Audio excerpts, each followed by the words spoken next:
Welcome to I Found a Weird Show. I'm Laura. And I'm Lauren.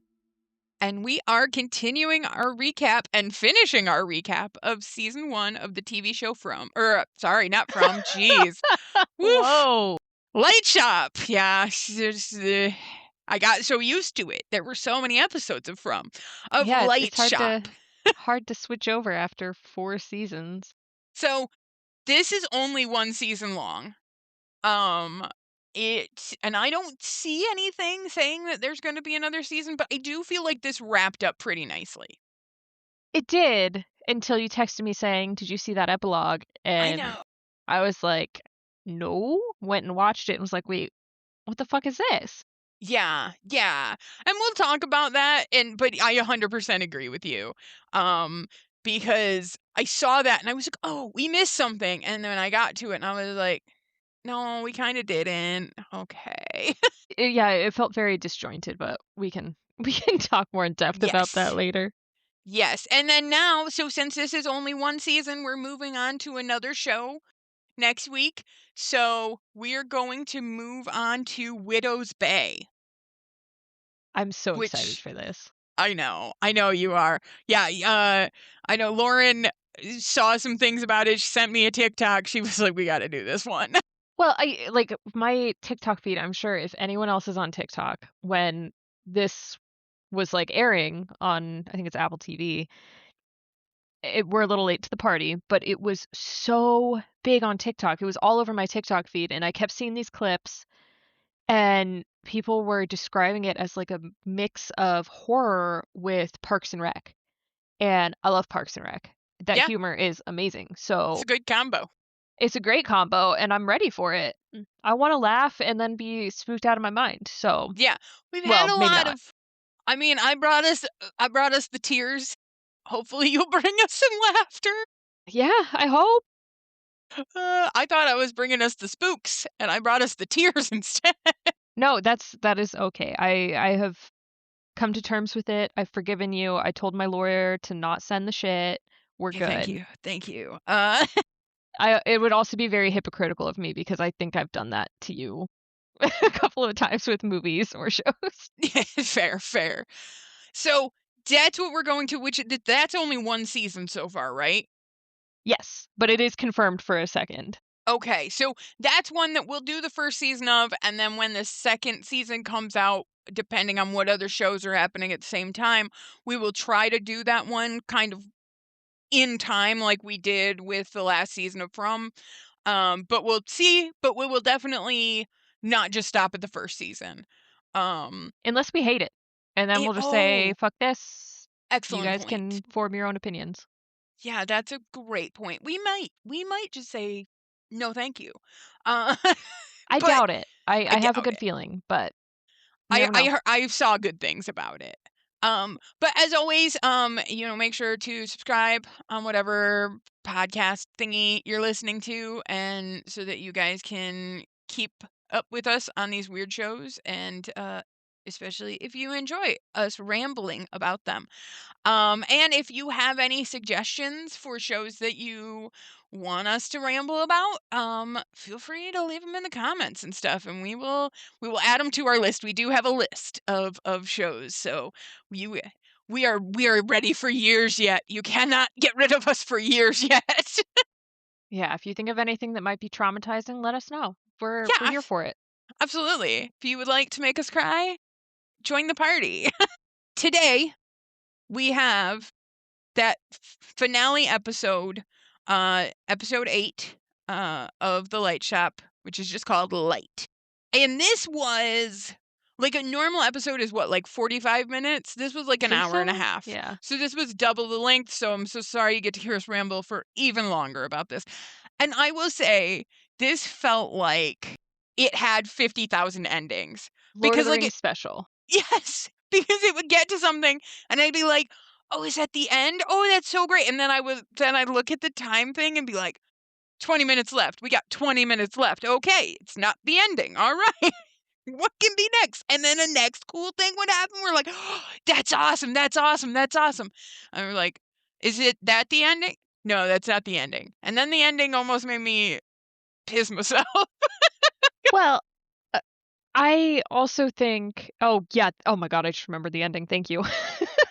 But also, like, we've had the show is definitely, like, a large cast of a lot of individual storylines that just happen to tie together, overlap, so, like, we have to get the, "What happened to this character? Okay, what happened Yeah, to this character? Okay, what about this character?" And I think they did really well with it.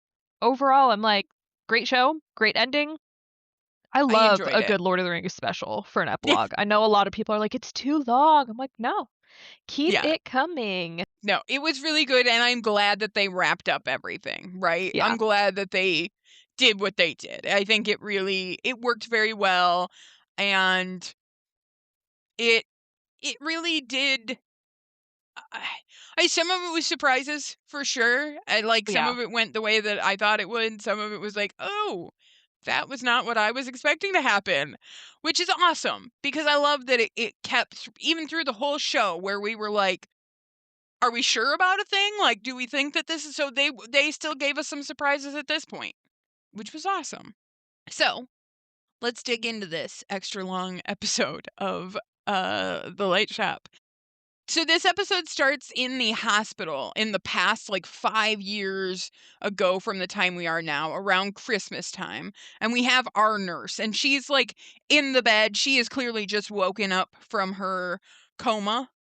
I mean, she's been awake from her coma a little bit, right? But she's still not fully back with Well, she us. has, the The delirium, delirium. right? The delirium. I'm gonna say delirium so many times in this recap because that is all they wanted to talk about. Yeah, everyone's waking up. They're gonna be a little woozy, Which delirious, all that fun to stuff. to me, I feel like delirium as a word is something that feels so old-timey that it just Yeah. I was like, "We Victorian era here with our delirium?" But it I was like, "Okay, I like the word. I'm down for it." But I just it was such a funny it took me out a little bit, right? Because 'Cause I'm just like, "That's such a weird word," and it probably is a cultural thing too. That, like, it's probably just a term not really used here as much, but I was like, delirium, what a good word. I do like it, that's for sure. Yeah, yeah, it's a fun one. Um, so she's in the hospital, and the older nurse who works in the ICU ward comes in to check on her and bring her some food and, ask her how she's doing, and you can tell that our nurse is still very out of it, right? Because of that delirium, and she asks her, "Is this the hospital? Like, so I was always here?" And she, the older nurse tells her, like, "Ah, you were about a month in the ICU, and now you're over here, moved to this area." Um, and our nurse is like, "Well, it's felt like a lot longer than that." And, the older nurse tells her, "Just think of it this way, dreams can feel eternal, right? They can feel like they're forever, even if you only sleep a while." And the young nurse says, "It's different the time in that place." So she's clearly remembering Purgatory Lane. As we know, she's had her time there and she knows our light shop owner. And she says that she couldn't really tell what time it was or where they were, and like she's still feeling that now because of that delirium, which is what our older nurse tells her. She's like, "That's the delirium, dearie." um and she's like, "Don't worry about that. Like, a lot of people face that after surgery and the comas and stuff. Just keep up your treatment after you're discharged and then it'll get easier." And the younger nurse says, "The light was really pretty." So again, she's just going through her time still. And but then she tells the nurse, she's like, "I'm gonna transfer schools, and because I want to dream a different dream." And she tries to give her back like that iPod that she had that helped her during her coma and helped bring her back. But the older nurse tells her to keep it as a Christmas present. And she tells her, Jesus rose too, after 3 days. It's like, I didn't expect a Jesus drop. Well, not only a Jesus drop, but, like, she said it, and I was like, "Did she just tell this girl she's Jesus or, like, Jesus? Jesus?" Like, I Yeah, that was a little wild. But bless him. And she says, an event like this warrants a gift. And our young nurse tells her, like, one day I want to be like you. Which, yay, because she did it, right? Like, she had this yeah. moment, and then she followed through with it, which is really nice. And now we're back in the present time, and our nurses are all at that, like, nurses station area, checking all the vitals and all that stuff. And all of a sudden, one of the alarms starts beeping, and they are like, "Oh, it's bed 1 again." And they run over, and it's his oxygen pump thing has fallen off. And that he's the same patient who had that happen earlier in the show, and they're like, "Why does this keep happening?" And, they're like, "Page the doctor," and they're getting ready to switch him back to the ventilator and stuff.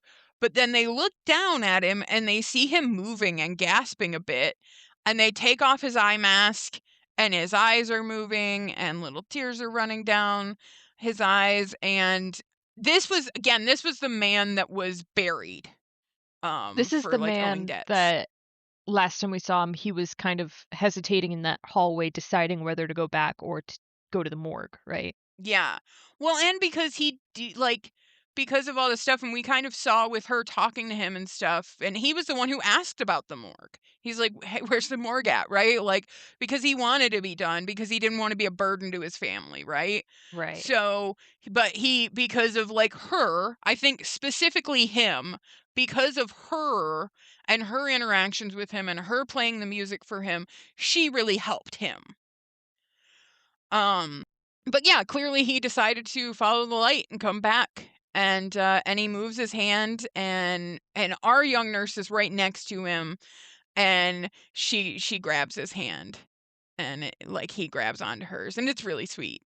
So I'm glad he came back, because I Yeah. think he was so ready to be done, and then he was able to bring it back, which was very sweet. So now we're out on the bridge, and it is late and foggy, and this is the bridge where the bus crashed, and we see the site where that happened, which is like, there's memorial stuff there. It's kind of taped off still because they haven't repaired it. Because it just happened. I mean, it's not Yeah. been that long since the accident happened. Um, and we're really looking through the eyes of a driver, and there's somebody that is almost in the road at the memorial thing. Um, so he swerves. But he stops, and he gets out of his car, but there's no one there. Well, it happens to be our suitcase lady. Um, and so he takes off, and he's like, "I must be seeing things," and we see that it is our suitcase girl, and she is back to sewing up her businessman. Just full on, we get to see him laying in the suitcase, and her, like, stitching up his stomach. Forcing him to Yeah, continue on. Yeah. her will. Her will. Um, and he wakes up, and he climbs out of the suitcase, but he still doesn't have any memories. He doesn't know where he is, and he's very confused and stumbling around. So this didn't work either. Back in the morgue, they're at her freezer door, and it's still not opening. So she's still, her will is doing a lot of work right now. My god, she must be exhausted. Would be. I would be. And the assistant's like, "What are we gonna do?" And the mortician says, "We'll wait one more day." And so she now knows, like, she's got one more day to get this done, right? And she's back at the bus stop, and instead of just sitting there and waiting, she gets up and she walks out in front of the bus. And the driver sees her, and he slams on his brakes so he doesn't hit her. But then when he gets out, he doesn't see her anymore. And she walks onto the bus, and the only one who sees her is the businessman. And the bus driver gets back in, and he's like, "Hey, I'm sorry about that, everyone. Everything's fine." But she's walking up to that businessman, and she says his name, which really shocks him. And she's like, You still don't know me. Like, how long are you going to stay like this? Why don't you know me? Why don't you recognize me?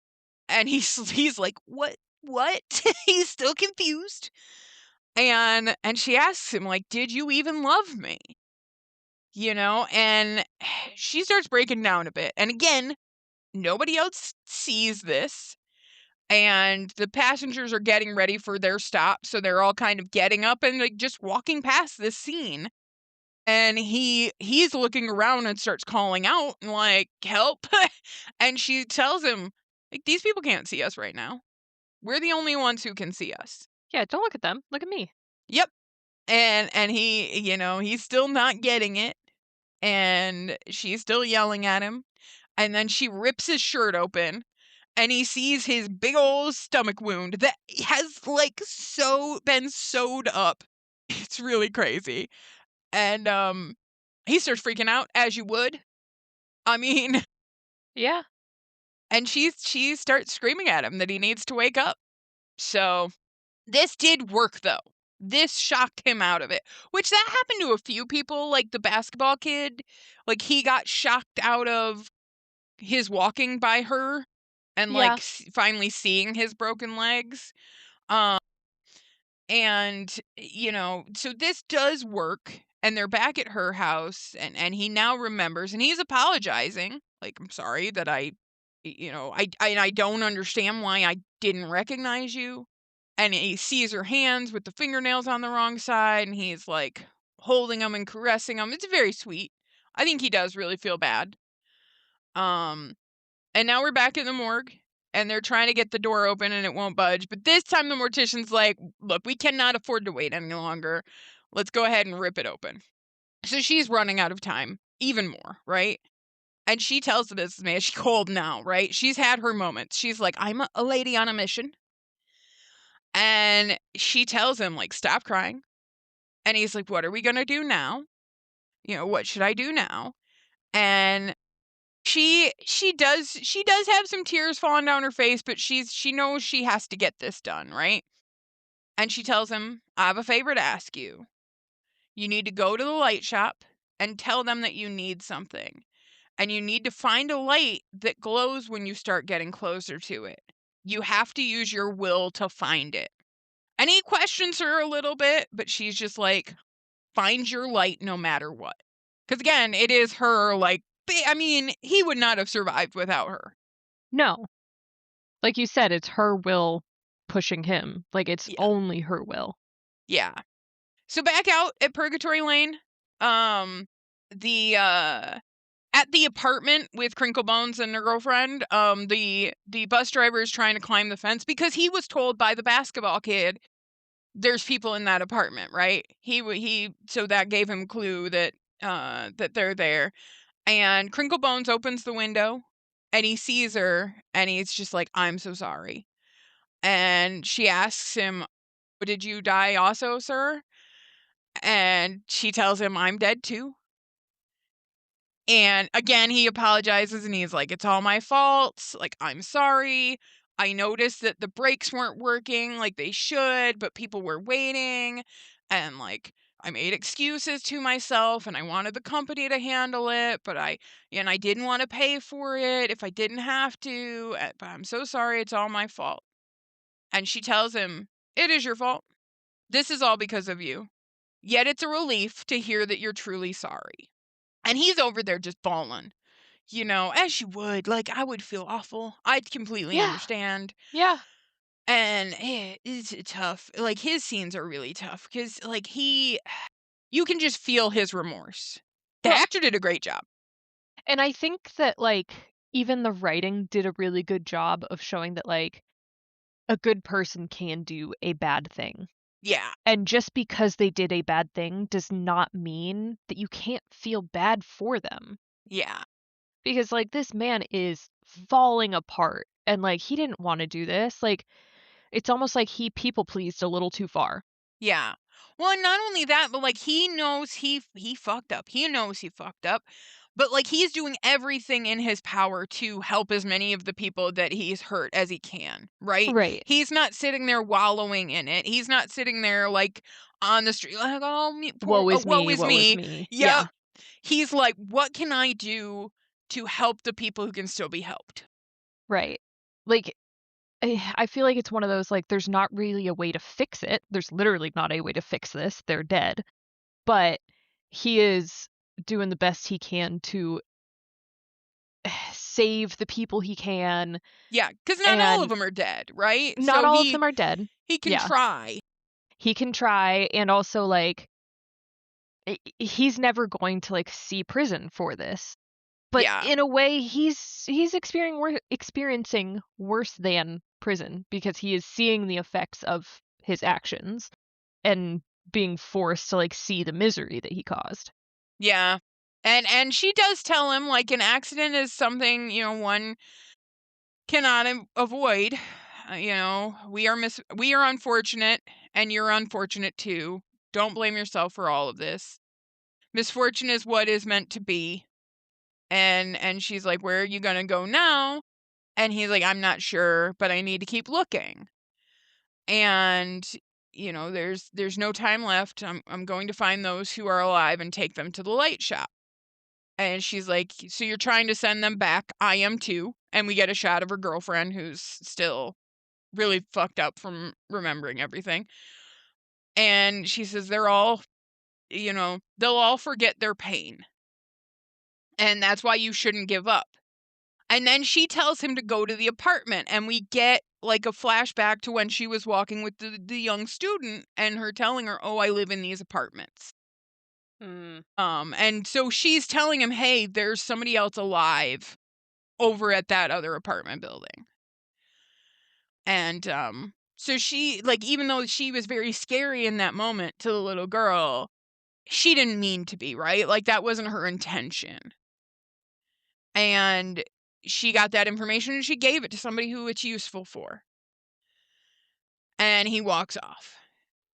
Uh, Outside the apartment complex, mom, our schoolgirl's mom, and I'm just gonna call her mom, is is walking, and she sees the bus driver, and the bus driver is not in good shape. He is struggling. And the whole time he's been just like sopping wet, and like he's He's, struggling like, to walk. fading. Yeah. And he sees her and he immediately drops down to his knees and he starts to apologize to her and he tells her like he's been looking for her everywhere and he's going to take her to the light shop, and she starts mumbling because again she's got that stuff in her mouth. So he sees that she's dead and he breaks down some more, and she mumbles at him and she's trying to communicate, and I do think he understands what she's trying to convey. Like, I think that the actual dead people do kind of understand her for some of it, um, because of his conversation later. But she points back at the building, and trying to tell him, "Hey, go talk to my daughter." And he seems to understand her, and she keeps walking the one way because mom's on a mission. Inside the apartment, our young student is looking for her mom. She finally comes out. She's done teenage pouting in her room, and her mom's not there, but she does see all the broken bulbs that she, in her tantrum threw on the floor, and she starts cleaning them up because she is a good kid at heart. Back out on the street, mom is at the light shop, and she comes in, and of course, we get the whole "what brings you here?" And she clearly cannot answer. And she like leans across the counter and she's trying to show him that ID necklace from her daughter. And she even comes around the back and he's like, "You can't come back here." And she puts the necklace in his hand and she's mumbling at him. And he's like, "Oh, you're dead already." And he finally looks at that necklace and he figures out, "Oh, it's the one from the young student." And he's like, "Oh, she's still alive." Which is really interesting that he can't always tell. Yeah. I thought he would have had, like, a little cheat sheet of here's everybody that you need to be aware of. Yeah, I think until he sees, like, the odd thing, he can't tell. Like, I think that's why you need a keen eye for this job, right? Yeah.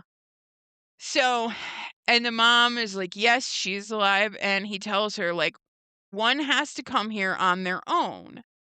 And she's mumbling and pantomiming a bit. But he understands her.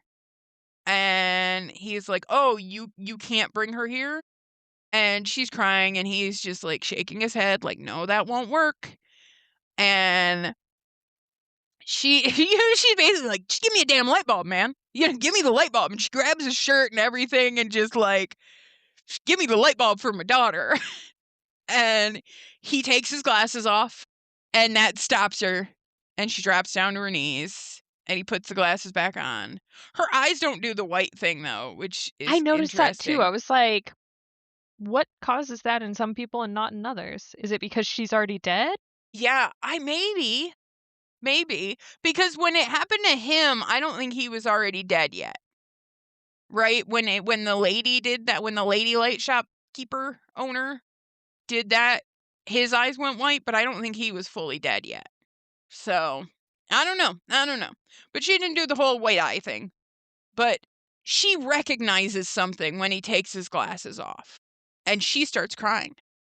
And like grabbing at his leg and trying to communicate it with him. But like this time he's not getting this one. And he looks over, or she looks over, and she sees that thing of candies. And she grabs one, and she grabs the whole thing, and she like takes a bunch of them and she puts them in his hand. And he is still not getting it. And she takes his hand and she puts it towards her mouth. And like she does that a couple times, and she's like, he's a fucking idiot. So she takes one and she unwraps it and she puts it in his mouth. And this is when he gets it. This is his daughter. It took me a little while to get it. I was like, "Damn, the candy." Like, "Yeah, we get it. Your daughter had candy." And then someone else was like, "It's Yeah, it was his daughter." me. And I was like, "No! Yeah, yeah. Don't no! As soon as No!" she saw the candy, she pulled it down and she like was putting it in his hand. I'm like, that's his daughter. I'm really good at guessing things 5 seconds before it happens. That's not helpful to any situation. Yeah, I 5 was seconds like, is not enough time. I was a little beside myself after this. I was like, "How dare they?" Yeah, no, I was in tears when I was writing this recap. He was bonding with his granddaughter this whole fucking time? Yeah, that's the thing, because it's not only like, well, not only that, but he gets to see his daughter, who clearly lived a full life, right? Like, Yeah. so the things he did, it was worth it. Yes, this was validation that he made the right choice. But also, like, it makes me sad that he wasn't able to see that his daughter, like, lived a full life until she was She dead. died. Yeah. Yeah. Ugh. But yes, and he got to bond with his granddaughter. Oh, it's tearing up now. It's bullshit. You know, I was Stupid. like, "God damn it, too emotional for this." Oh, yeah, stupid shows making me have big feels. God, okay. And we get a flashback to him with his daughter as a child, and he's brought her that light bulb, and you know, he makes her hold on to it. So clearly that deal he made was so that he could take that light bulb and give it to his daughter. That's why he's now the light shop owner. Mhm. And yeah, it's just sad. Sad. There's some sad moments, guys. There's some sad moments. We're not done trauma bonding yet. Um, but back at the apartment, the young student is coming out to take the light bulb trash, and she gets into the elevator, and there's another lady in there who who's like looking around because she's like, why does the elevator door just open? I would hate that. If just to be like, why did this random door? I would be paranoid as hell if the elevator door just opened and nobody was there. Absolutely not. There's a demon. Um, but that lady's clearly alive, and they both head out, and but as they're walking out to the trash, on the steps of the apartment, our bus driver has made it there, and he is laying there and he is panting.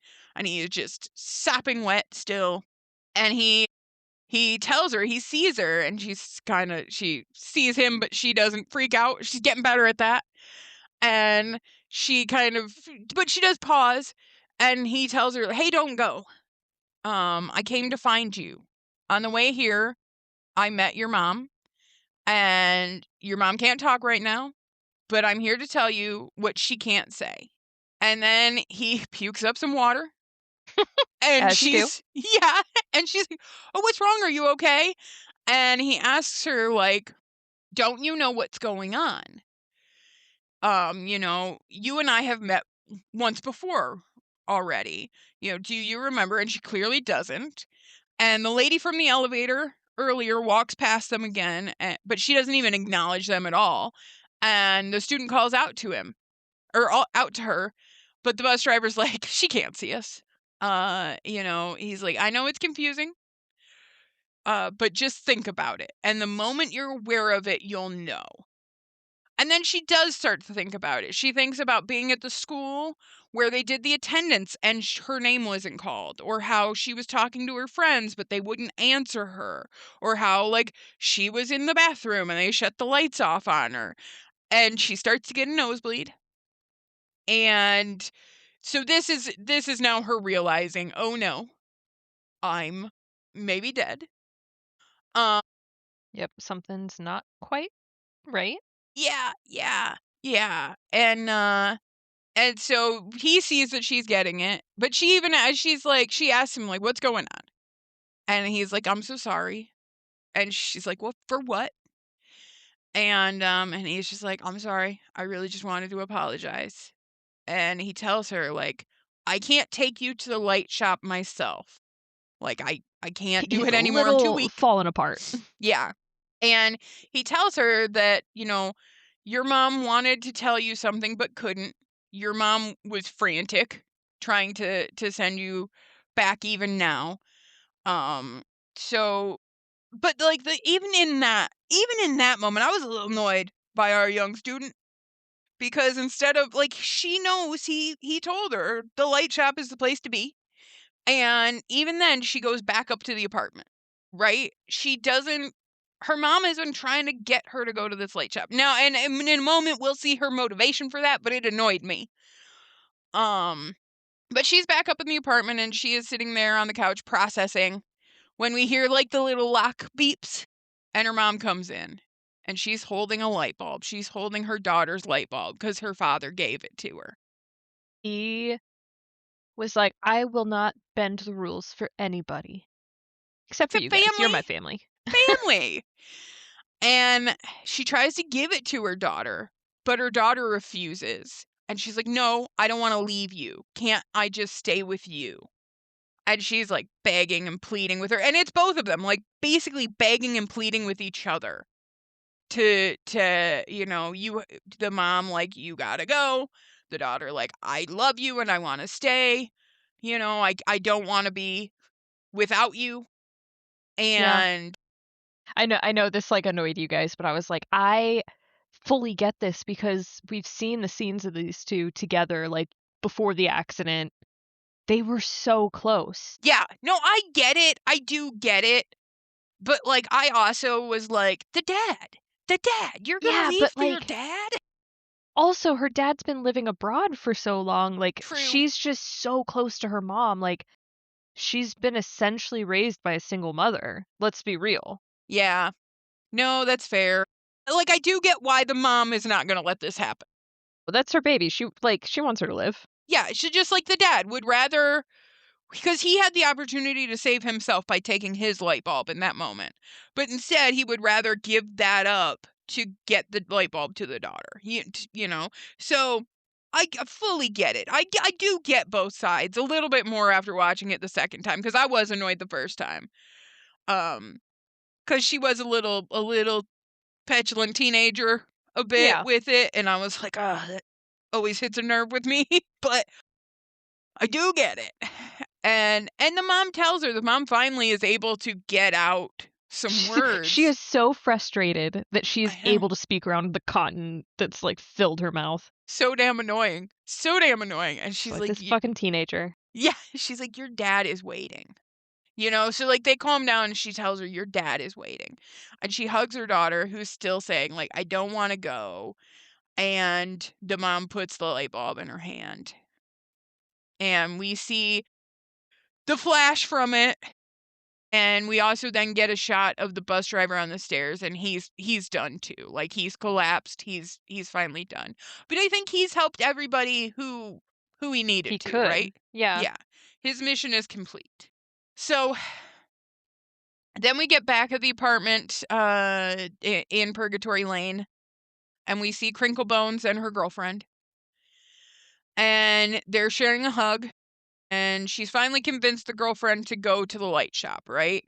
Mhm. And you know, they both are sad to leave each other because you know, they love each other, but you know, she's finally going to go. And it's really sad too because like once they're being strong for each other, but as soon as they separate, they're just like full sobs. It's like, "Oh, that would be really tough." Um but the girlfriend gets there and we, you know, get the same, "What brings you here?" And she starts looking around and she sees her light bulb. And she gets like an odd look on her face a bit and she said, "So this is it." And she grabs her light bulb and she starts to wake up at the hospital and her eyes start to flutter and the nurses are all around and they're, "Page the doctor. This is a good sign. She's regaining consciousness." And then we cut back to the apartment and she's come back. And she sees Crinklebones and she has decided that she wants to stay and she dies in the hospital. This was shocking to Yeah, me. Like, I loved it. I me thought that too. that was the right way to end their story because Me they too. started when we first met them, like, the earliest point in their relationship that we saw was them having this whole, fallout because they there was so much discomfort about being together with everyone seeing them. Yeah, and their age difference and their just the judgment and not feeling comfortable. And Right. yeah. Ugh, it was the And best. I did and not the br see this coming.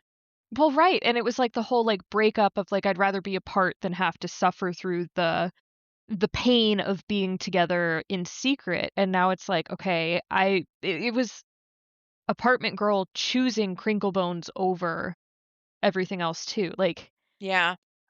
it Yeah. was just kinda perfect because they kinda, like, role reversed of in the beginning, Crinklebones was trying to hold on to apartment girl and got to the point of, "I can let you go, I want you to live this life," and apartment girl choosing, "No, I'm gonna hold on this time, it's my turn." Yeah. And we do get to see what happened in the light shop. And she takes her bulb, she's holding it, and she's like, "I was right." And he says, "I hope we don't ever meet again." And she asks him, "If I drop it, then what? Do I get to live here?" Oh, it was like, "Wha okay." He's like, we were like, "Oh, that's woo, that's great," Yeah, and he's just like, "What the fuck are you mean? Like, what do you mean? right. No one's asked me this before." Yeah, and he tells her, like, "Take it and it'll be easier for one to move on," right? And he's talking about Crinklebones. He's like, "If you take this, she can finally move on." And she tells him, "I want a world where we can live together." And she drops the light bulb and it smashes on the ground. So she chose death. And she chose being with the love of her life in a place that they're comfortable. Yeah. So sweet. It was the best, and I Oh, never would have guessed this. I out of all of them, well, most of them, I think this one shocked me the most, just because I don't know, I really thought that she was just gonna live on. I didn't even think of this as an option. No, me neither. I know that's what it was wild. I was shocked and I loved it. It was so good. It was so good. Not Yeah, that I they would ever be like, "Guys, choose death. Die to be with the one you love." Like, that is not at all no, what I but am trying to promote, but, like, it worked so well for them. Yeah, I mean, clearly it worked better than one of the stories coming up. Yeah, yeah. I think it was just, like, I kind of saw their relationship as a doomed relationship the entire time, and seeing Yeah. that they did get to be happy together, that Oh, made me happy. Like, yeah. especially because it was so like, I don't know, unexpected. That's the word I'm looking for. Yes. I do feel bad for judging Crinklebones so hard. She still scared the shit out of me. You know what? Even at this point, I'm still like, "Why did she have to do that? Yeah, I What know. why'd she have to do that? That was Why'd she have to do scary." the shower hair thing? Why are you having somebody else wash your hair in the shower? It's creepy. Uh, Yeah. Also, so like, how much of that was real or how much of that was just, like, perception based on fear? I don't know. yeah. But well, no, there was a weird big clump of hair. That was real. um, but back in the hospital, they're wheeling her body away to the morgue. And the new nurse is there, and our nurse is talking to her. And the new nurse says, like, that was really tough, because she woke up and then she died. And our nurse is like, terminal lucidity. She must have seen the light. Back on Purgatory Lane, which I love, the nurse is just like, let me lore drop for everyone now. Like, I will tell you all the things that I was refusing to tell you before. But now I will just be like, yeah, of course I know that place. Yeah, duh, come on now. uh, but back, Everybody knows Purgatory Lane. right? Come on, who hasn't been there? Yeah, that guy. He's a real, he's a real jokester. But back in Purgatory Lane, we see our suitcase lady and our businessman have made it to the light shop. And she tells him, do what I told you. And they're both crying. This is very cry heavy episode, but they're both emotional, but she tells him, like, you gotta go. And then she also tells him, I'll follow you. Yeah, I don't think he knew the extent of what was going on. Like, he still has not realized that she is dead, Yes. and if he goes, he will be alone. Yeah. Yes. Yeah, I don't think he knew the full, but the only thing that was important to her was him surviving. And so, well, yeah, so we know that's not true. She can't follow him.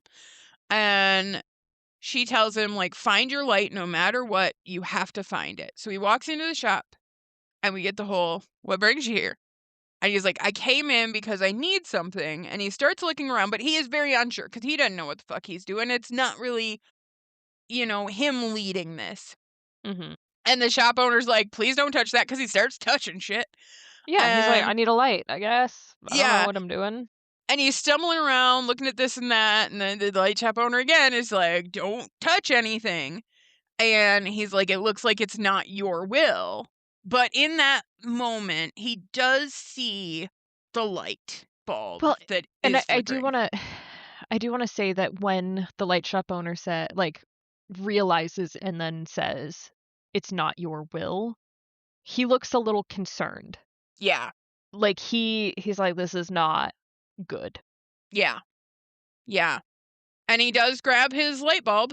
And we see a big flash, which is them going back.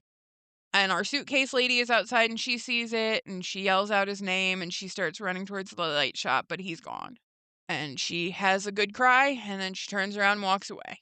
I also when he said, "It's not your will," looked scared, I expected him not to be able to find his light. Me too. I was shocked So he found his light. I was shocked, and then I was like, "Oh, I guess it worked out anyway, like, he was able to do it, so all's well." Yeah, well, we'll see that in a Joke's minute. on me. Joke's on you. That's like the fifth ending.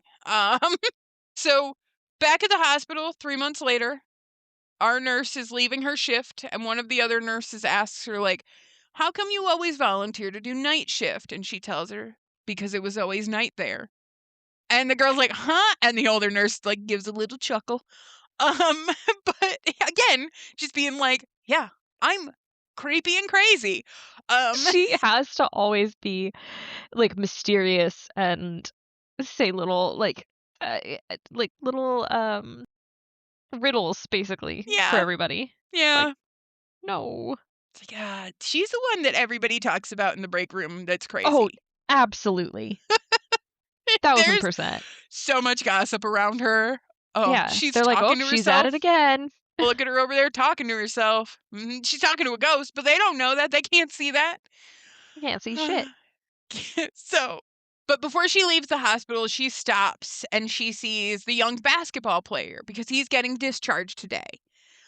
And she's like, "Hey, you get to leave, but you'll come back to get your leg checked. And how's your delirium going?" And he's like, "Oh, it's better, by a lot." And she says, "Yeah, it'll continue to improve." Which the funny thing is, like, she's doesn't have delirium, but she also remembers all the stuff where like the other people don't, right? So it's an interesting. So I bet you she's one of those I have a keen eye people. You know, like I bet you she's kind of more like the detective and like the light shop owner than most of the other people we're experiencing. I I definitely think so. Yeah. Yeah, because we do see, and we'll see some other people who are trying to hold on to that delirium to not forget. And Mhm. it's a struggle for them. We're like, for her, she's living her best life. She's a nurse. She's helping out all the dead folk. Like she's happy as she could be. Um, but he tells her like it's all a bit hazy, where we were and what time it or where we are and what time it is. And she's like, "How's your sleep going?" And he says, "Sometimes I have this dream that I'm just wandering. And but it's okay though. But then when I wake up, my body is drenched in sweat, yet it's weirdly comforting." And she brought him a gift. It's some shoes. It's like some Crocs with a bunch of flair on them. And he's like, "These are for kids." And she says, "Just watch." And she like smacks the little things and like the lights come on it. And she tells him, "These are so you won't get lost in the dark now." And she's like, "Okay, I'm off." And he's like, "I'll see you around." And she's like, "What do you mean? You're not going to get hurt again, are you? Forget about it. This is farewell." It's like, I love the sass. And she tells him, "I hope we don't meet again." And he says, "Wait a minute, I think I've heard that before, like the 'I hope we don't meet again.'" And she chuckles a little bit and she's like, "Yeah, that guy is pretty blunt on the outside, but kind on the inside." And then she walks off. Again, she sounds crazy. I feel like she could have been a little bit more upfront about everything before we realized everything that was going on. But no. We're getting like just fully invested in it. Which there is a moment like later or like in one of the things, I think it's in this, where like, oh, they cut part of a scene and we didn't get to hear what she said. And it's like, okay, so she was doing it a little bit earlier. We just didn't comprehend it because we didn't get shown it.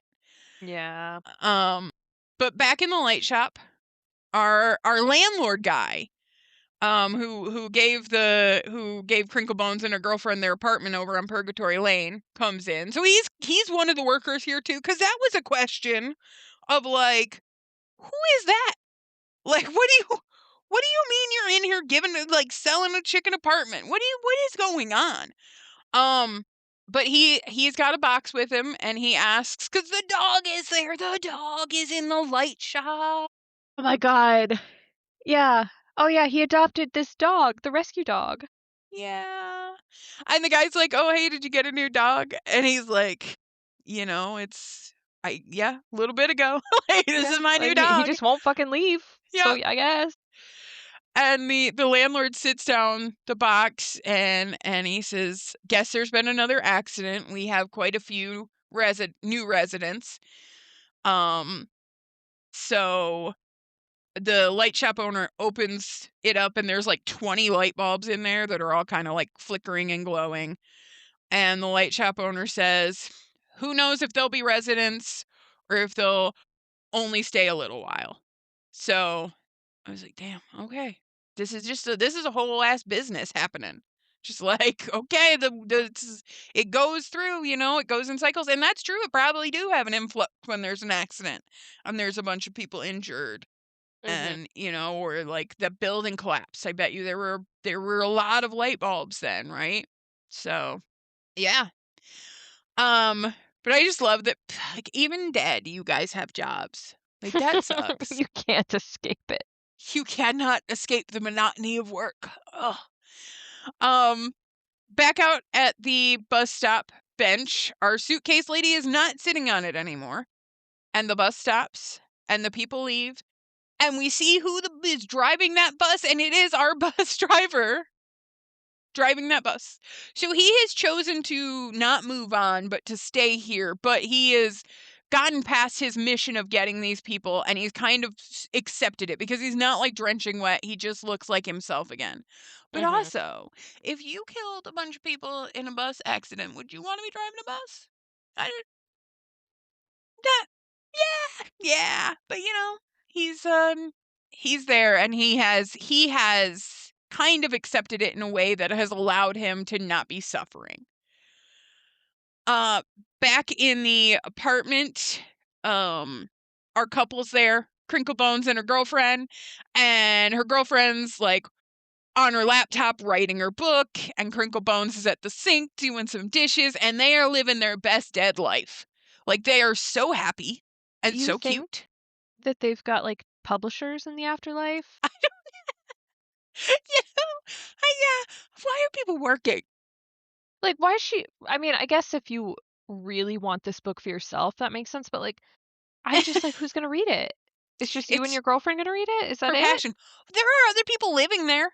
Maybe she's gonna take it, she's gonna self-print it, and or take it to the school and print it there, and then, like, pass it out to, like, the light shop owner, the bus driver, I any guess new she residents who pop through. yeah, and I guess she could technically print it out in the real world somewhere, like, ghost print it, and Oh, then just have it there, someone could pick it up, but that's a great point, though. That is a great point. I mean, I'm assuming it's just her passion, right? Like, that's yeah. Oh, her fun definitely. time, but also, you're not wrong. You're not wrong. Um, Out in the real world, the student and her dad are in a car, and he's telling her, like, because she's kind of, like, dozing off and or staring out into nothing. And he tells her, "Hey, you have to wake up. We're here now. You're at school." And she's suffering from delirium. Cuz she's like, "Are we home?" And he's like, "No, we're at school." And he's like, "Are you sure that you're okay to go back to school today?" And she's like, "Yeah, I don't have delirium anymore, Dad. I'm good." And I have to get back to school. Like, I want to see my friends. And he's like, "All right. I'll be here to pick you up." And she's like, "No, no, it's okay. I'll take the bus." And he's like, "No, I'll be waiting for you at the school gate." "Absolutely not, young lady. You will never take a bus again in your life." Uh, Nope. You'll what get do you roller skates mean? and that's it. That's right. Absolutely not. And he tells her good luck, and he's like, "You're my daughter, right?" And she grabs her little necklace, and she's like, "I got this," and it's cute because that's the necklace he always wanted her to wear. And so she gets out and she goes into the school, and now we're in the classroom, and the teacher is telling them C stats are over, which I'm assuming is some kind of standardized test. Has to be, yep. Has to be. And next we're focusing on group projects. And she's like, "Okay, everyone, the student, she was away, so she's the only one who wasn't able to join a group yet. And, who should she join?" And all the other students look over at her, and it's a little awkward, but it's not as long of a pause as I originally remember it being, because she pretty much, as soon as they, like, look at her, she's like, Can I just actually, can I skip the group projects?" And the teacher's like, "Why?" And she's like, I just wasn't here." And the teacher's like, "No, no, no, don't say that. It's okay. Come on, ladies. She can join in, right?" And several of them are like, "Yeah, join my group, join my group." And I think this was all her. I don't think that the kids were being mean to her for being in an Yeah. accident Oh, or I agree. I anything. think they did it that way on purpose to make it feel like, "Oh, I'm an outcast," and then it's like, "No, you're actually not." Yeah. Yeah. And but this overwhelms her a bit, and she asks if she can go to the nurse's office to rest, and the teacher does let her go. But on the way out, one of the girls even says, "Hey, when you get back, come join our group." So they're very much trying to include her. And as she's walking, She walks down the hall past the nurse's office, and she heads outside. But we also do see in the background there is another girl standing there. Now, it is wintertime, and it is very snowy outside, and she walks outside to, like, this outside faucet thing where I guess you wash your hands. I just I remember being like, "Why isn't that frozen?" Yeah, it's true. It's true. And she turns on the water, and she puts her hands under it, and she's like, "Oh, it's freezing cold." So again, she's suffering from delirium. She's having trouble seeing, where she is, right? If she's back in the real world or if she's in Purgatory Lane. And so, but we know that, like, when the temperature is a big tell for that, because when they were there, the instant coffee that the detective got, he was like, I can't feel this, right? So Mhm. they clearly can't feel temperature really. Other than the one guy who was constantly freezing and could never warm up. But that was because I think it was because that was the state he was in when he Yeah, came to Purgatory Lane, right? But right. that's why he could never warm up. So that Well, makes sense. and he also couldn't temperature regulate because of that. So it's like everyone else can't feel the heat of the coffee. He's stuck in that freezing thing and can't feel that it's not freezing outside. That would be awful. Oh my god, I would be like, "All right, I'm ready to pass on. Get me out of here. I'll No die." wonder he was so cranky. I would be Uh, cranky too. yeah, me Fuck, I too. hate being cold. Yeah, not that cold. Hell no. Nope. Nah. Um, so she looks up to the sky and she's like, "This place is real." And she says, I love speaking to the void. And she tells her mom, "Mom, I remember. I didn't get treatment for delirium because I wanted to remember you. And it's a relief that that place exists." Back in the light shop, our owner is making some coffee because he loves that instant coffee. And the dog is there, and it's Christmas time, and he's got like a little Christmas tree up. It's super It's cute. adorable. And in comes the mom, his daughter. And she She no longer has stayed. that shit in her mouth. She Bec- fucking stayed. yeah, because like the bus driver, right? Where he wasn't impaired anymore by like the dampness and all of that. So I think by finishing their mission. So for him, by helping as many people as he could, and for her, by helping get her daughter out of here, she was able to kind of accept some of this and kind of be more normal. And she comes in and she's like, "Hey, Dad, I'm here." Oh. And she goes over to the counter and she asks him, like, "When are you done working?" And he's like, "I work until it's light out." And she's like, "Oh, it must be hard for you. You should finish early." And he's like, "It's okay. Just take a seat and you can hang out with me." And they're so cute. And I'm so glad that they get to now have a relationship, right? Yeah. And he asks her, like, "Do you want a candy?" And she's like, "Do I Hell look yeah. like a kid?" And he's like, "Yeah, you do to me." I was like, "Oh." Very wholesome. And there's the doggo there too. And they're just the best little family. And in this, we get a far zoom out, and there are lots of different light shops, which makes a lot of sense because, like, there's probably a lot of different people at the same time who are in purgatory lanes, right? Who are kind of in between that life and Yeah. death moment. And this very much feels like the end of the show. This was our first ending, and we still have 24 minutes left. So we see, yeah, so that means this is going to be a long episode of the podcast. um, but Sorry, not sorry. yeah, yeah. So we see on the screen, we even get like a black screen, and then it says at the bottom, it's like final episode pending case. So we're gonna get some detective shit. I was pumped. And we're back. We are back with our schoolgirl, and she sees another girl out there who is like only in her school uniform, and it is cold, right? So that's weird. And she tells her, she's like, "Aren't you cold? You'll get sick." And this is our other ghost girl from the school.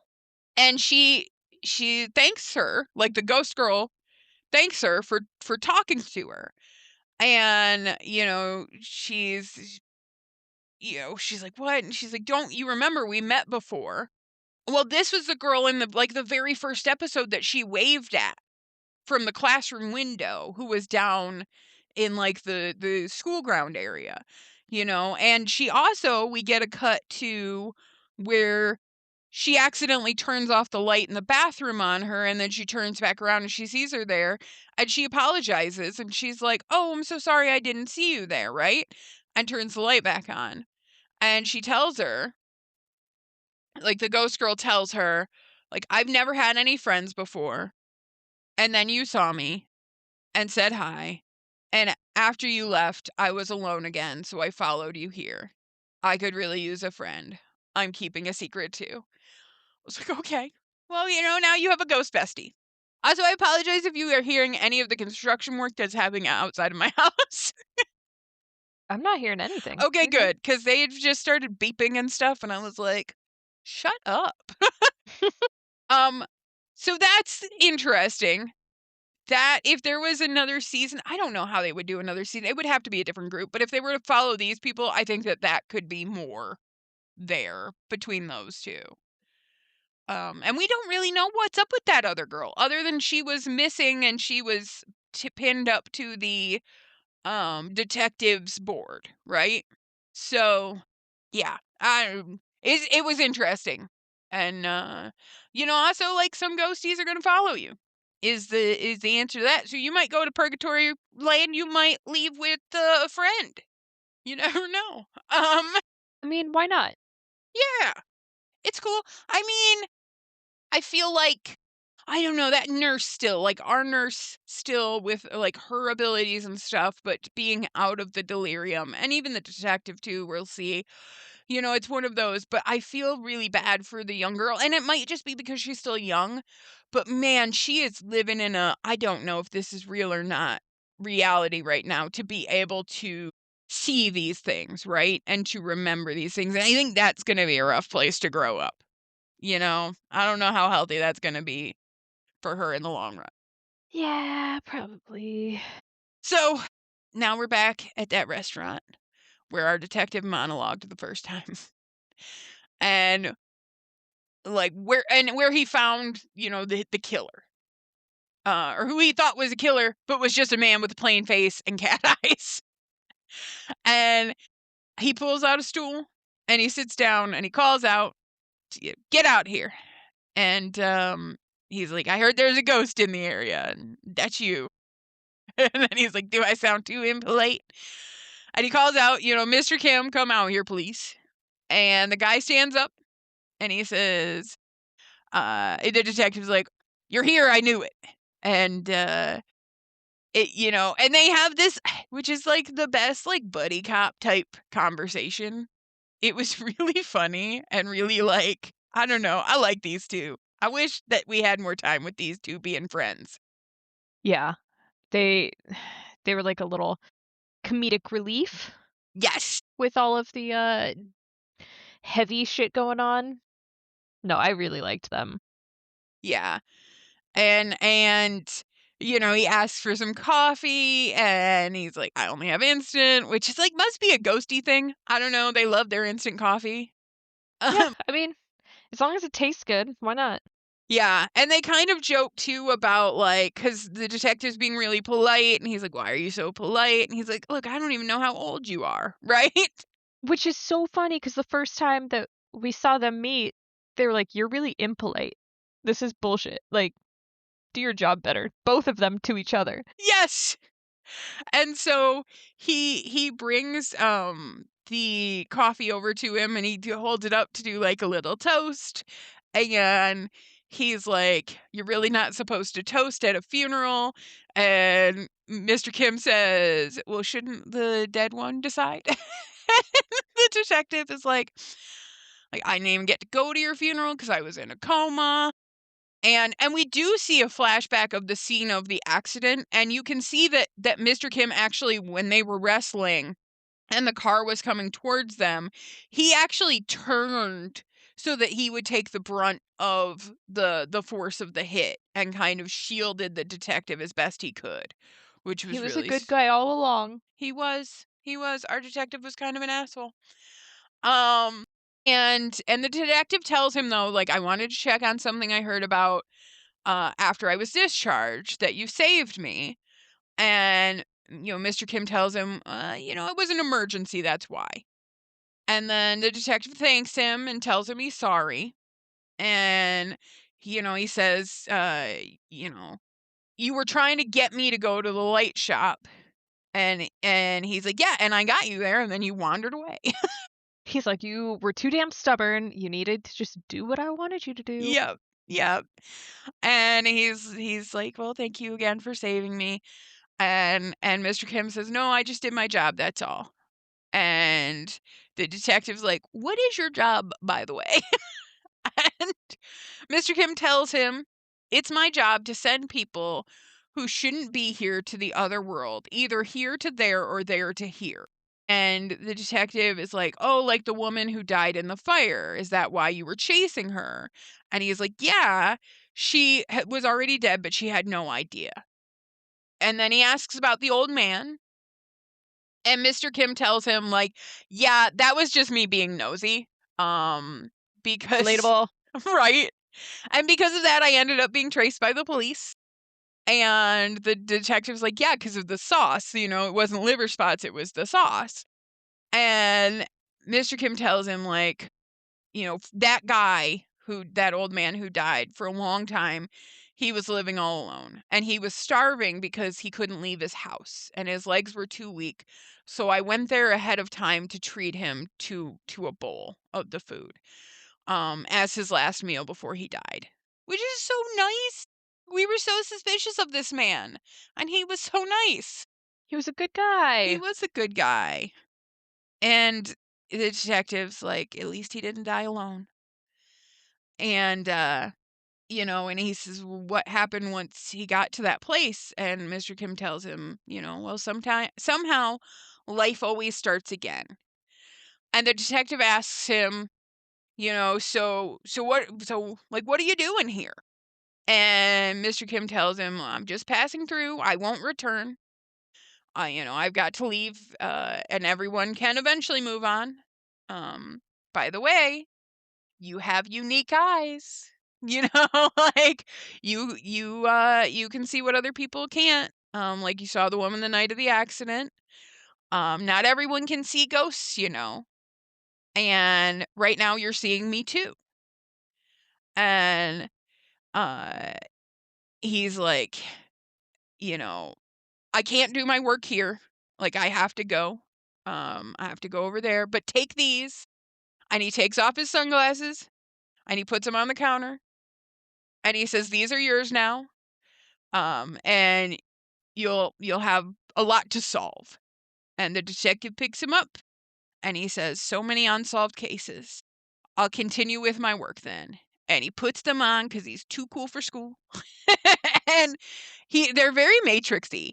They it was like, for me, it was giving half Matrix, half like CSI Miami, that guy who always had the sunglasses and then that weird, like, I don't know, catchphrase that he would have. Yes. It's like, that's exactly what he was giving. And I he loved it. walks, yeah, oh, absolutely. Absolutely. He has some more moments too. We're not done with the detective. And he walks out of the restaurant and Mr. Kim is gone because Mr. Kim was a ghost because he really did die, right? So Mr. Kim was basically like the detective where you're still living, but you can see the ghosts and you've kind of been recruited into ghost safety. Yeah, it's like they have, like, different tiers of jobs that have to do with the afterlife. Like, obviously, they have the people who are living, like the nurse who can see them and is kind of like helping the people who are not dead, who could potentially come back to life, come out of their comas. Then you've got like and she's one side of the gatekeeper, I guess. And then like the light shop owner who is on the other side, making sure no one fucks with someone else's light bulb. Yeah. And then you've got someone else who's living and has experienced it, who's now in charge of ferrying people to the right side if they're on the wrong side. Like Yeah. it's cool that there's so many different ways to interact with the other side. Yeah. No, it's really neat. I love it. I've loved what they've done. And but he goes outside and he takes out a cigarette and takes out that lighter, the one that never used to work in the real world. But now it does, because that is his light that he brought back with him from the afterlife. And I do think, too, because that was his light, like, I think that also opens him up to knowing more. But I don't know, because the nurse knows so much shit. So I don't know. I think it might just be the people who didn't get treatment for delirium. Yeah. Remember. But, like, and yeah, that's true, because, like, I mean, I think the young girl didn't, but she's also young. And I think that the detective, he did have more time with it, but also I think the detective is just like, I'm too tough to deal with any of that. This. Yeah, pretty much. He was like, delirium schmerium. So back at the hospital, our nurse is coming in for her night shift in the parking garage. And as she's like walking towards the elevator, she sees something on the ground and picks it up. I don't know what the hell that was. It was like a lock and like a black ball thing. I don't know. It might have been a set of keys. I'm not sure what it is. But she picks it up, and a man comes over behind her, and he's like, "Oh, excuse me, that's mine." And she gives it to him, and we can see that this man is beat up. Like, he's got a big cut on his face and a bunch of blood, and he's not in good shape. And he's like, "Oh, you're the nurse." And she's like, "Do we know each other?" And he's like, "Do you know how long I've been looking for you?" Uh, Not something you want to hear. no, no. And he's like, "Why would you do that to me? I was in so much pain, you know. Why did you turn your back on me?" And we get a flashback to the night of the accident, and he was in another vehicle that was like, the bus was sliding and he swerved as well, so that to get out of the way of the bus, and he came in at the same time, and he saw her and he asked if she could help, like his chest hurt, and she told him to wait over somewhere else, because she literally has like the CPR paddles in her hand, right? So she's helping them, and I also think he was dead at that point, if I'm honest. So he's there and he's like very scarily walking towards her, and he's like, "Why would you do that to me?" And she asks him, like, "Why are you so angry with me?" And he grabs that, like, cuz he's got that lock thing in his hand now, and he raises it up in the air, and she like takes her tote bag full of stuff and she holds it above her head, and he smashes it down and knocks it out of her hands, and her lovely lunch of cherry tomatoes and her nice glass Tupperware gets broken all over the ground. And she Rude. starts, I know. How was she going to eat? That's a long shift. Also, she needs to eat more. Um, just some cherry tomatoes. But she runs over to the elevator, and as she's waiting for them to open, he's like creepily coming closer and closer. And right as he is kind of there, the door opens, and out comes the detective. And he's like, Perfect timing. "Yeah, oh, absolutely." And he's like, "Oh, nurse, long time no see." And then he looks over at the ghost guy and he says, "I already have my hand full, so cooperate and make this easy." Just like, "I do not have time for your shenanigans. We're gonna just do this up." He's such a badass. I love this for him. He's living his best life. He was made for this job. Yeah. And he lifts up his glasses and he's got cat eyes now, right? So he's fully been indoctrinated. Do you get paychecks? Make it sound like he's in a cult. Do you get paychecks for this? I feel like you kind of are, right? Like, I it's kind of a way of explaining it. kind of, but that's like saying Buffy the Vampire Slayer was in a cult. Do Like, you think she wasn't? I okay, you know what? This might My be a God. conversation Oh my for God. another time. It is, but also you have brought up you've brought up a memory.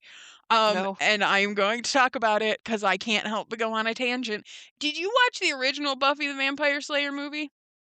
I think so. And not just the series, because it was a different actress and stuff Yeah, like that. yeah. Um, I will tell you, all through my childhood, how funky is your chicken? How loose is your goose? Our goose is totally loose. So come on, all you hog fans, and shake your caboose. Was a thing I said over and over again, because that is the cheer that they did in that movie, and it's hilarious. Okay. I can tell that you, have held on to this for a while if you can recite it unprompted. Yep. Yep. I don't know why that hit me as so hilarious, but it did, and I've loved it ever since. Okay, we can get back to the show. Oh my god, Yeah. okay. Yeah. Yeah. Just how funky is your chicken? Okay. Anyway, um, so yes, this is what you get for bringing up Buffy. Yeah, that's my bad. Not even the one most people would think of. Um, but yeah, but it kind of is, right? Like, because how else? I don't know. It's a weird. I don't know. It's not like a cult, but it's kind of like a Yeah, cult. it's cult adjacent. I'll give you that, I yeah. don't think they're having meetings. I don't think the nurse and the detective are like hanging out at the cult house. But like, Well, and it's not like there's one leader who has the flock that's yes, brainwashed into something. It's like you have opened, what, your sixth sense yeah, and have to it granted, they don't have to do anything. If they wanted, they could be like, "Mm, actually, I'm aware of this, but I'm gonna pretend I'm not. Good yeah, luck." But I think the people who take on these roles, especially the living ones, feel a sort of responsibility of like, "I'm able to do this and most people can't. yes, I need to protect and serve," or like the nurse, "I need to heal." Like, yeah. yeah, Yeah, absolutely. I guarantee though that the other nurses or other people have suggested that she might be in a cult. When they're probably, gossiping or that about her. she's just crazy. Yeah, she's sweet though. So like, and she She's good takes at the her night job, that's all shift. that matters, Yep. yeah. They Yep. don't want the night shift so much, so they're just like, "Yeah, let her do her thing." But yeah, I do too. I think it is a sense of responsibility that like, if I can help, I should. And that makes sense for her as a nurse. Like, I think people in that field, I feel like that's always been his thing as a detective. His job is to help people. Yeah, So that makes sense for those two. Um, and probably a lot of other people who end up in this position with a keen eye and definitely. through a life and death situation. Um, on the brink, if you will. So now we are back with the businessman, and he's talking to a doctor about his lack of memory. And which is great, like, it's really interesting because he had that issue there as well, right? Mhm. And she's like, "Yeah, that's the delirium." And he's clearly out of it, she's talking to him about the delirium, and she's like, "Are you even listening to me?"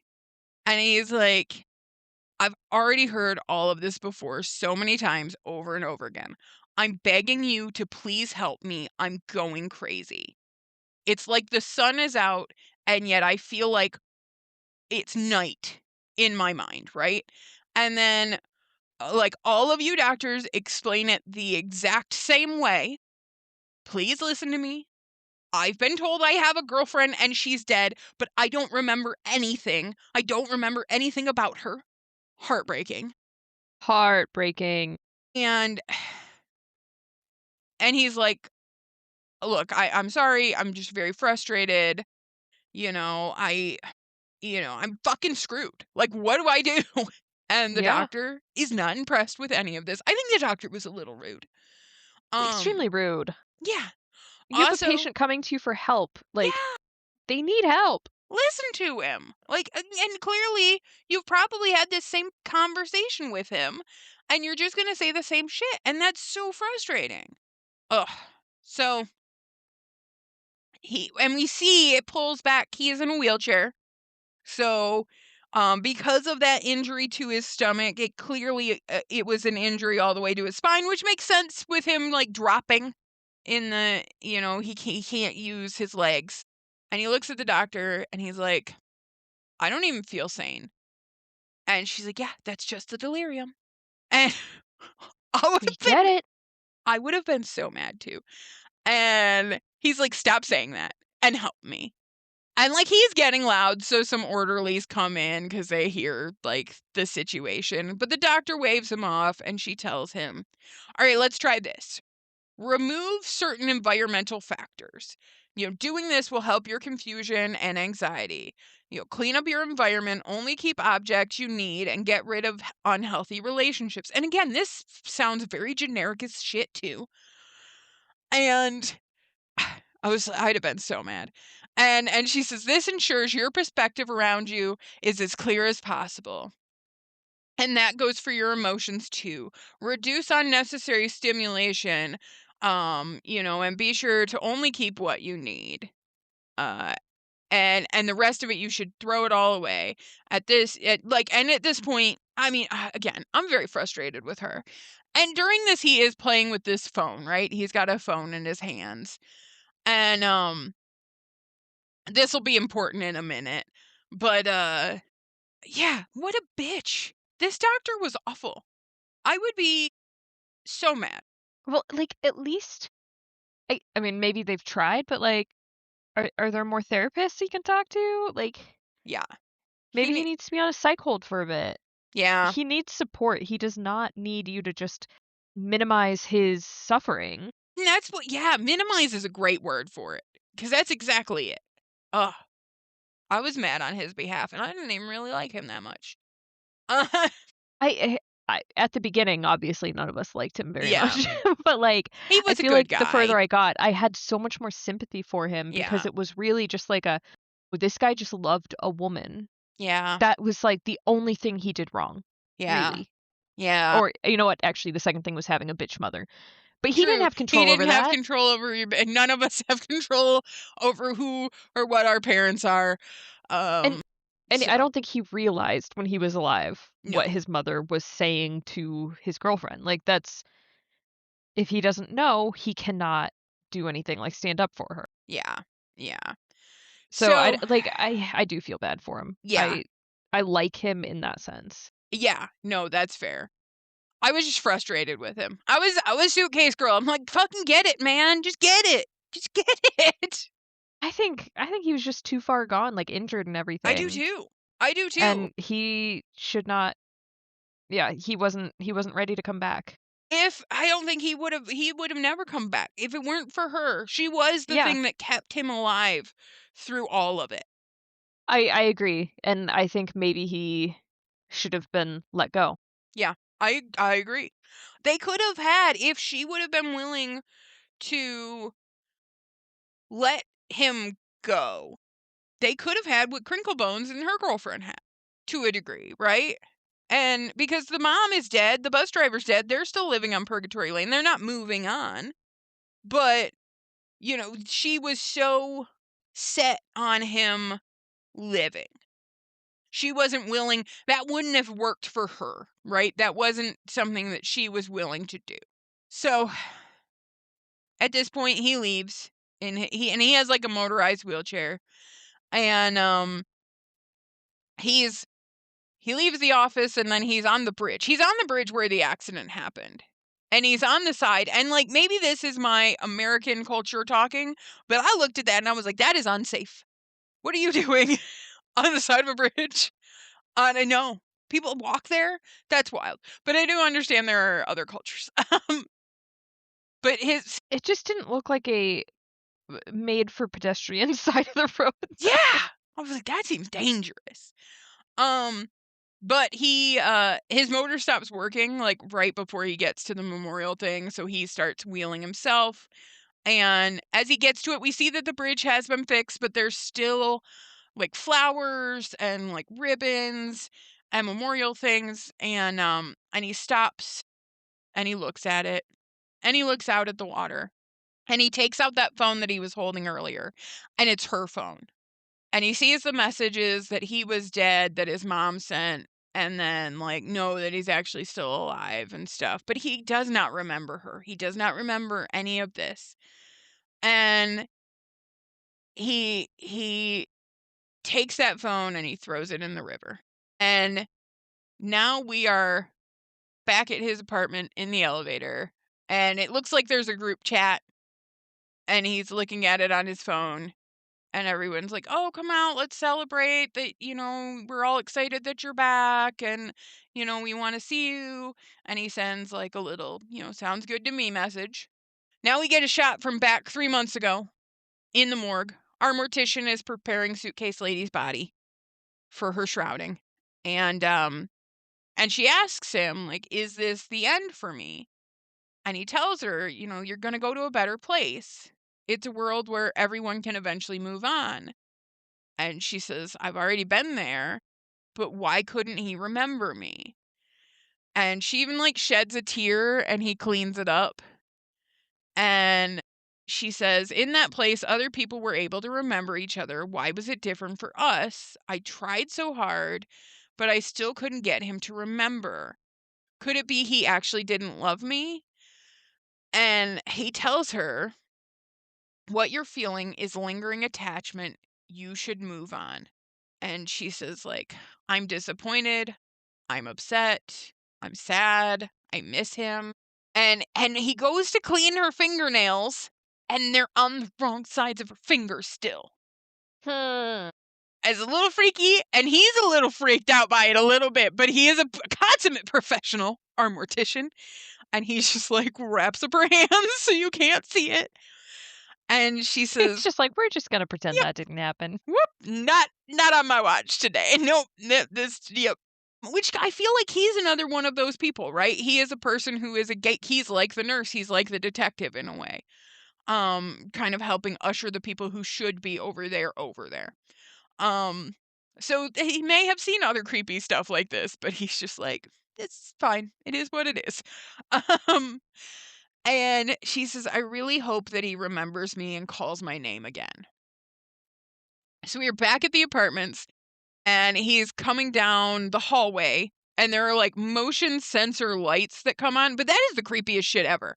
Like, even him while in that hallway, I was like, I would hate an apartment with lights like that. I do understand it. You're saving on electricity, save the planet, yes. But also lights that turn on like that, I don't know. It's something that scares the shit out of me. Like, because if I see those lights doing things when they shouldn't be, I'm gonna lose my shit. Ghosts, man. And he gets to his door, and he starts punching in the key code, and it's not working. So he tries it again, and it fails again, and he's a little frustrated, and all of a sudden the lights go out one by one. And he reaches up, and he starts, like, waving at them to get the motion. How many times have you been in, like, a bathroom at work or just, like, a public bathroom and the motion lights went off, and you're just like, "Fuck." Yeah, it's awful. No, it's And you're not just, like, okay. sitting there waving your arms like, "I guess I'm just gonna pee in the dark." Like, well, this is my life now. Mood Yeah. lighting. Mood lighting, no. No! It's more like horror lighting. It's like, "Oh god, I'm gonna die in here." And Yeah, I could relate to him. I was just like, "Damn, that sucks." yeah, well, Hate it's those motion lights. and, like, the way those ones are so creepy. Well, yeah. The It's going one by one down the hallway? yeah. Oh, nope. No, absolutely not. But we get a flashback to him waving, like, when he got off the bus and she's sitting on the bench and there's the lovely cherry blossom trees, right? And we hear her saying, I really hope that he remembers me and calls my name again. And as he's waving, the lights start flashing on, and we get a shot of her face, and it scared the shit out of me.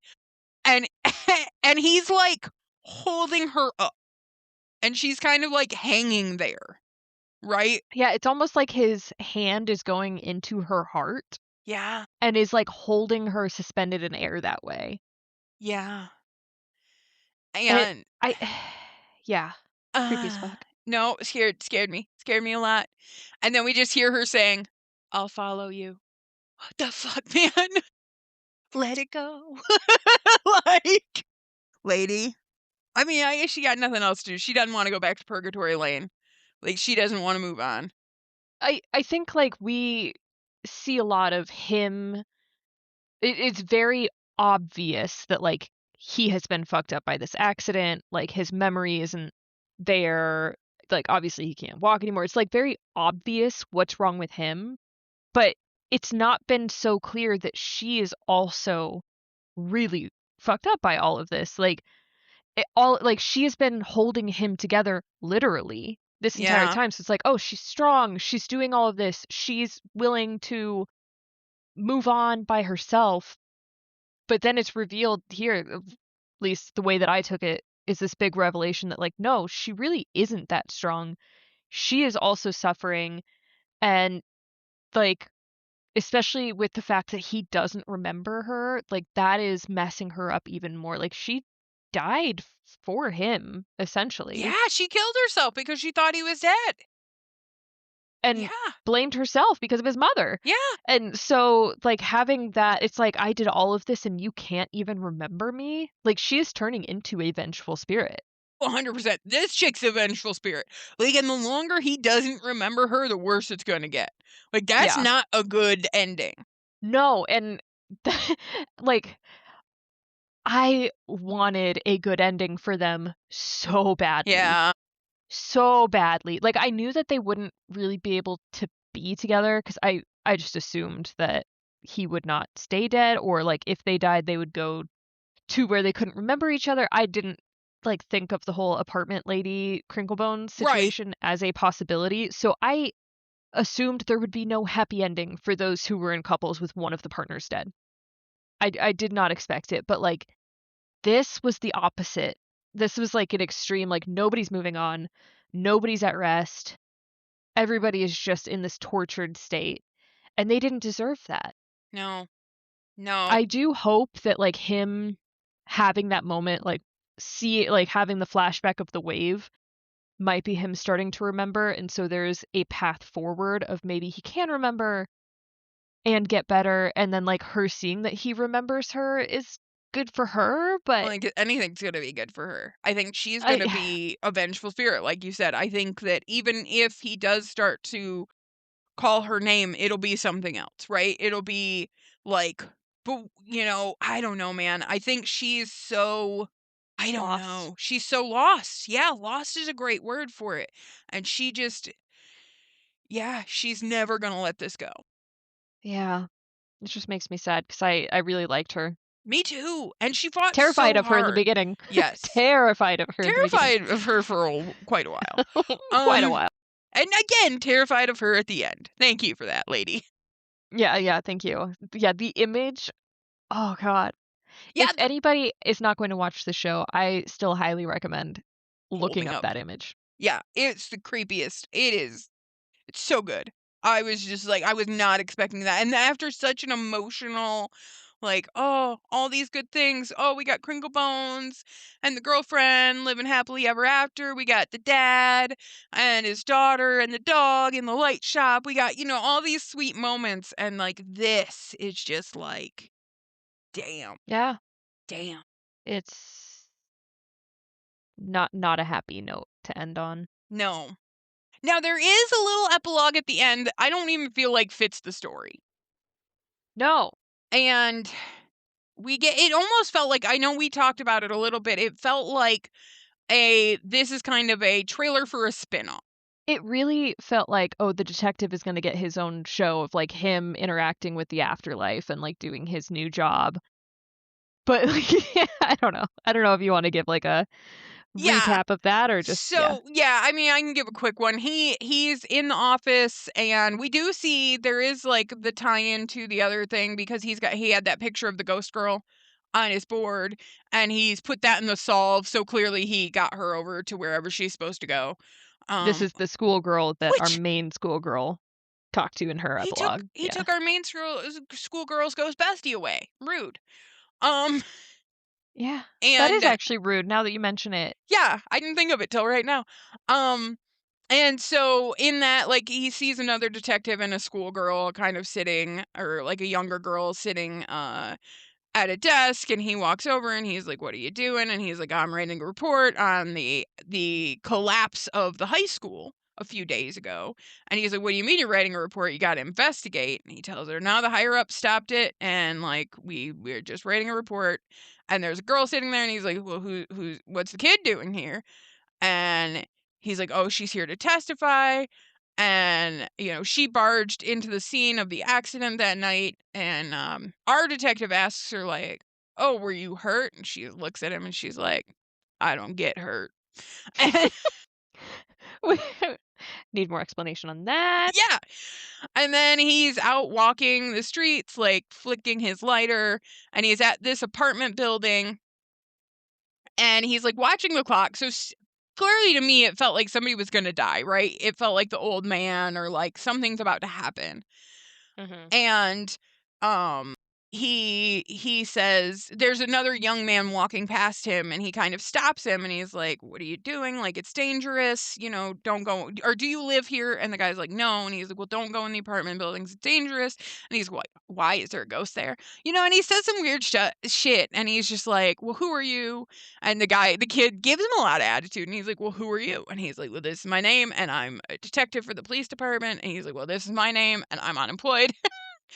And the detective, he's like, well, like, what were you talking about with the ghost? Like, did you see something? And guy's like, do you see something, detective? And the detective gets annoyed with him, and he's like, just answer my question. And the guy's like, what are you interrogating me? And then he says, dead people, they have nothing to do with how time passes. And I don't know, it was so weird. It very much, like you said, it felt like a trailer. It felt like a trailer to a spin-off that, like, he would be maybe fighting some malevolent ghosts that were causing accidents or something. I don't know. Yeah. It definitely felt disjointed. Like, we just got everything wrapped up nicely, and then it's like, who are these people besides the detective and his coworker, and what is going on, and what do you mean? Yeah. What? Yeah. That was my whole train of thought while I was watching it. I'm glad we didn't see that until days after, because I think Yep. it would have made me annoyed if I saw that in line with the I feel ending. like it would have soured the ending for me. I would have been like, this was unnecessary. It's like, especially knowing that nothing has been confirmed for like a spin-off or another season or something. Yeah, I don't know. I just feel like it was unnecessary. I agree. I agree. So, that was the end of Light Shop. What did you think? Overall, great show. Yeah. Yeah.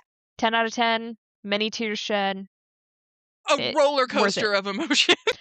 Roller coaster going from fear to like, what the fuck are these people doing, to, oh my god, I need to go grab a new box of Yeah, tissues. and, like, Yeah, really, so many mysteries, so much, but they also wrapped so much up. I loved this as a one-season series. same. Like, Which is also why I feel like the epilogue kind of like yeah. made me sad, because it's like, we don't need more. It No. was good where it was left off. Yeah.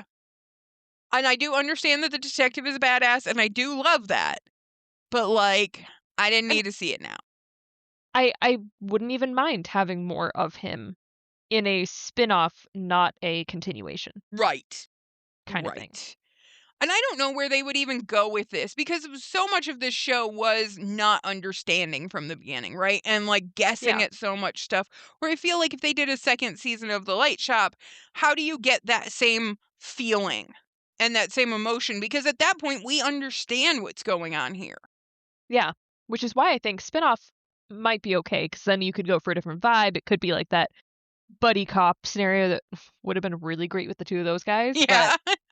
Well, that would work, because like he could be a ghosty who pops up occasionally. Like, hey, guy, yeah, what's he up? did say like he wouldn't be back, but Yeah, but I mean, like, maybe he could call him or something, and, like, it would be good, and it would be fun.